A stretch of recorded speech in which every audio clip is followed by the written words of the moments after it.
Hi guys, welcome back to our channel. So as you know that we upload videos about learning German and preparing for IELTS and TOEFL examinations. Today's video is going to be about the 5 rules that you should know if you are learning German. So let's start with today's video. Rule number 1, there is no continued tense in German language. So if you are learning German for the first time, this may sound a little odd. Basically, we try to learn German language on the basis of English, and that's why most of the rules we feel are very difficult to understand and not practical. But let's see some example to understand this rule. There is no continued tense in German language. So for example, my sentence is he's playing cricket. Here, is playing, which means the continued tense. What do I have to do? I have to first turn this sentence into simple present tense sentence, like he plays cricket. Now I'll translate this into German. Spielt Cricket. So he's playing cricket equals to spielt Cricket. This is very important rule because most of the students are not aware of this and they can lose marks in the examination. They try to translate word to word and then that is not the correct way. So whenever you see the continued tense sentence, you always have to remove the ing part and then turn that sentence into simple present tense and then translate it into German language. Let's see the second example. She is drinking coffee. Again, she is drinking coffee. Sie trinkt Kaffee. I did the same thing. I have removed the ing part, the continued tense part, and then translated the sentence into German language. Rule number 2. All nouns have their first alphabet capital. Again, this is going to sound little different because in English we are used to write the first alphabet capital for the proper nouns.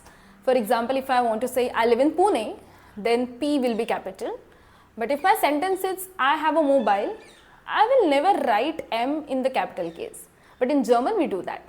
So let's see some examples. He plays cricket. Here C will be capital. So spielt Cricket. She drinks water. Sie trinkt Wasser. This W will be capital. So this is again very important rule. If you don't follow this, it's not like you will not score anything, but the teachers may cut your mark like for the punctuations and in the letter writing, in the essay writing. So be careful. Rule number 3, verb should always be on second position. You must have seen some sentences in German language and then you may think like, okay, this does not make any sense because the placement of verb isn't different. Let's see some example to understand this. Yesterday I was in Mumbai. Okay, this is simple English sentence. Yesterday I was in Mumbai. If I want to translate this into German, I would say gestern war ich in Mumbai. Gestern war ich in Mumbai. What did I do? Yesterday means gestern. After that, instead of taking I have taken the verb first because according to our rule, verb should always be on second position. Gestern war ich in Mumbai. Similarly, today we have exam. This sentence would be translated as Heute haben wir Prüfung. Same way, we have taken heute or today in the first position of course. After that, instead of taking we have taken the verb first. So, heute haben wir Prüfung. Rule number 4, all the verbs should be conjugated according to the person. We have already made a video on this topic, but we'll just revise once. Let's see the personal pronouns first and then we'll see the verb conjugation. Ich means I, du means you, means he, sie means she, es means it, wir means we, ihr means you all, sie means they, sie with the capital S is you respected or the formal you. Now we are going to see the conjugation of verb. Let's see the verb kommen. 90% of German verbs end with en. All you have to do is remove en and according to the person you have to add the endings. For ich we add e.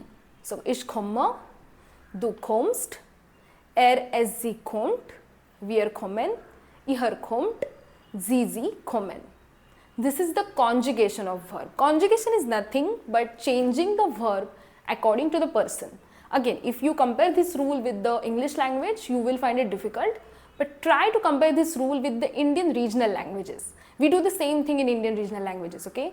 So we change the verb according to the person. For example, if I'll just switch to Hindi for a minute, If I want to talk about my brother, I would say मेरा भाई घर आया है.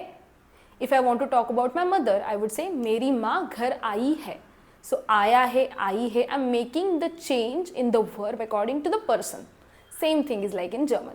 Last rule, do not use do as a helping verb, especially in the question making. For example, you must have heard there are two types of question making in any language, WH questions and do type of questions. In German, we don't use do as helping verb. So if my question is, do you play cricket? What I'll do, I'll just remove this do and replace it with the verb itself. So do you play cricket becomes play you cricket, which is spielen Sie cricket. Spielen Sie cricket. So I'm simply just removing do as a helping verb, okay? Second example, do you like coffee? Same way, I'm going to remove do and take like in the first position. So mögen Sie Kaffee, which means do you like coffee? I know the fourth rule was verb should always be on second position, but now you have seen that we are taking verb on the first position. It is only when it is the question or the imperative sentence. Imperative is like giving suggestion or command to someone. Of course, we are going to learn it in detail in the next videos. So these were the 5 rules that you all should practice if you are planning to go to Germany, if you are learning German. And if you have any doubts, please let us know in the comment section. And if you have liked this video, please like, share and subscribe to our channel. Thank you and see you for the next videos.